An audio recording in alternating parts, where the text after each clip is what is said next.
So hello my dear friends, welcome back. Welcome to your channel Cooking Astrology. First of all, I would like to thank all of you for subscribing my channel and liking my videos. Thanks a lot. So let's continue our journey, our discussion of planets through Navamsa Chart in Vedic Astrology. And in this particular video, let's try to understand planet Sun placement in the 9th house of your D-9 chart and what are going to be the positive and the negative results that are specifically connected with the Surya. Let's try to understand in this video. First of all, you need to have the basic understandings regarding the 9th house and what actually this 9th house represent. 9th house in the D9 chart in Vedic Astrology is the house which actually represents the combined Bhagyodaya or the combined auspicious and the combined luck of you as a husband and as a wife. And if you want to check, okay, from which area the Bhagyodaya is going to be coming, it's simply connected with the sign of Leo, because in this case we are assessing planet Surya, planet Sun.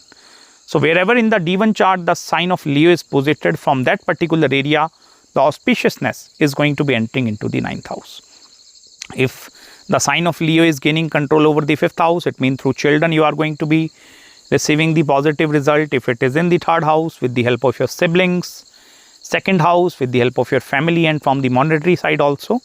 So this is the house which actually represents the all auspiciousness, and from which area that all auspiciousness is coming into your own life. This is also the house which actually represents the approach angle in the love part. I mean to say approach, like whether you are going to be having selfless love experiences or whether you are going to be having the selfish love experiences. That part is also connected with the planet which is posited up there. By mean to say selfish kind of a love actually, where there is a lot of calculative approach up there, okay, where both male and female are calculating the love and they are equally treating it, okay, like if I'm going to give 20% in the love, you need to give 20%. If I'm doing 30%, you need to give 30%. So that selfless and the selfish angle is also seen through this house. 9th house is also the house which actually represents the combined struggle of husband and a wife actually. And these are the combined struggles not necessary towards the relationship, towards maintaining a balance. These are the struggles which are going to be connected with the financial side, which may be most of the time connected with maintaining a spiritual balance or the difference in the belief system between you and your partner. So that part is also seen through this 9th house. 9th house also represents any sort of common goal, aim and objective of you as a partner, and where both of you are actually working towards one common goal and objective. It may be you are having the common goal of like maybe doing some charity every month actually, or maybe you are having some common goals of some mantra sadhanas or certain spiritual goals as well.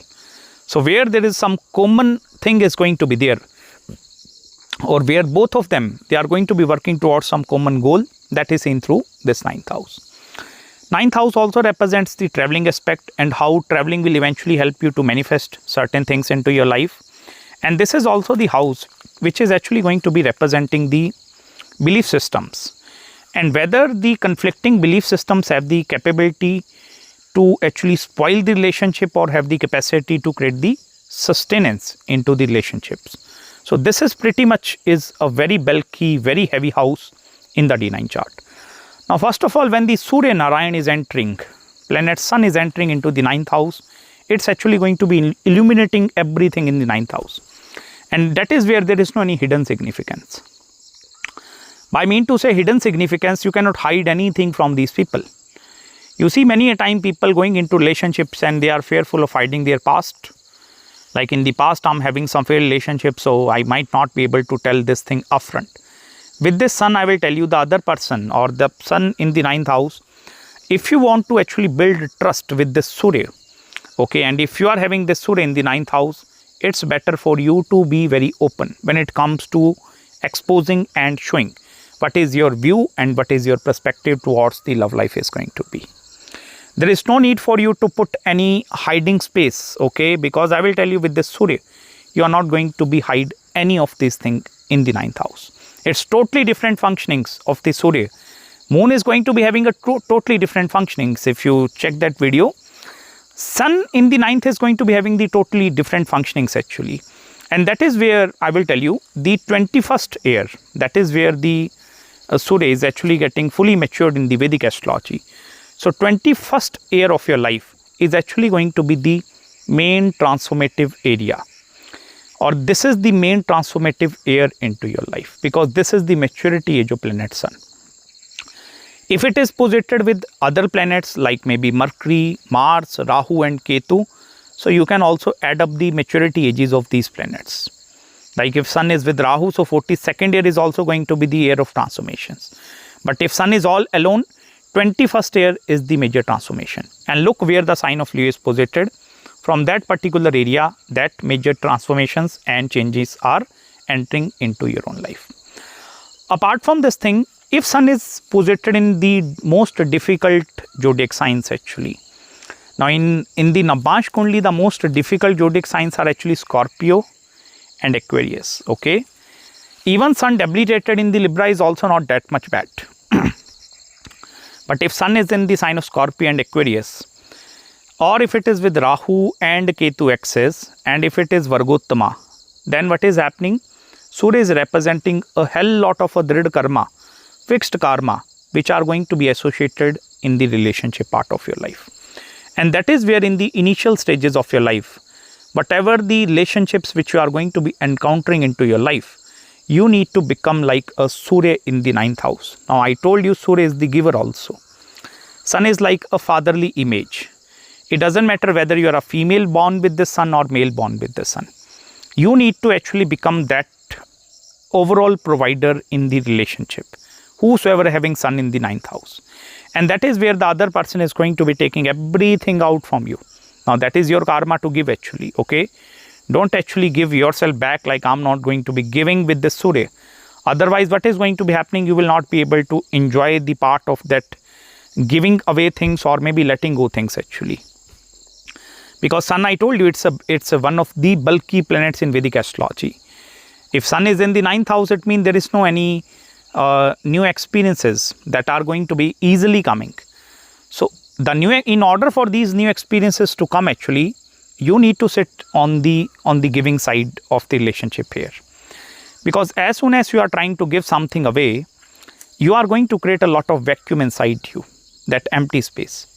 And in that empty space, there is going to be the addition of new things which are going to be happening. And that is one of the most constructive and the positive side of this Surya. On the other hand, if you resist, and yes, Sun will resist also if the depositor in which the Sun is posited, if that Lord is debilitated. Like suppose Sun is posited in the Aries and Aries Lord Mars is debilitated. The Sun is going to be becoming very hesitant up there. No, I'm not going to give everything here because I'm the king, so you need to treat me like a king. And that is where the ego part is going to be sprouting out of this Surya. And because of that part, it becomes very, very difficult for them to sustain and survive any sort of relationship. I will tell you one very important thing here. If you look or observe in Vedic astrology, Surya is actually debilitated in the sign of Libra. Okay, Libra is the sign which is actually ruled by Venus. So Venus is the relationship, it's the balance. Sun in the 9th house, the only main challenge is going to be coming through the balance side. Not be able to create or maintain a balance up there. And that is one of the most negative side of this Surya. Because with Surya, it becomes very difficult to break its dignity. Sun is not going to be a compromising planet. It's an authoritative kind of a graha. And that is where the initial readings which I told you, sitting on the giving side of the life will eventually help you to add or create certain new experiences into your own life. Apart from this thing, as I told you, common goals and objectives of a husband and wife are also seen through this 9th house. And Sun is actually it's a soul significator, okay. Now Sun in the 9th house is also going to be having many things to actually create from the spiritual side of the life also. And that is where Sun is going to be highly interested in actually, okay. It's not going to be only interested in the relationship part up there. Because I will tell you, with the planet Sun in the 9th, you need to have multiple other things in the relationship to create a balance. It's not solely going to be dependent over the intimacy part here. Like, okay, if I'm having emotional love or the sexual companionship up there, so I'm going to be like reaping out the positive results from this Surya. It's not possible actually. With this Sun, I will tell you, along with these kind of companionships with the other person, you need to have some spiritual goals in your life actually, or the common objectives. If you are actually not finding a spiritual person, then it's better not to marry with that person actually. Because in the initial run, okay, 1, 2, 3 years, relationship will go as it is. But when the basic factors are going to be fading away and you have explored other person totally from the within, then in order for you to explore the other person from the different perspective, you need to create some tertiary link up there. It may be you are creating a children, that is also going to help you. Even after having a children, you need to create more links, and that is where the common goal and objective towards serving a society, okay, and that I told you the spiritual side. Having some common goals towards doing charity or doing maybe setting some spiritual goals actually. Or it may be you are setting some traveling goals towards the spiritual destination. That is also going to be the best way to actually enjoy and reap out the positive planets of Sun in the 9th house. So this is the analysis regarding Sun in the 9th house, and I hope you have gained some deep insights in this video with me. If you are having any queries, any consultations with regards to Sun or any other planetary placement, just drop me an email and I will try my best to get back to you as soon as possible. Make sure to subscribe my channel below, hit the like button if you really enjoyed this video. And you can send me super thanks also if you find small insight in this video with me. And I'm pretty much full today. I'm going to meet you very soon in the next video. Till then, bye-bye and Hare Krishna.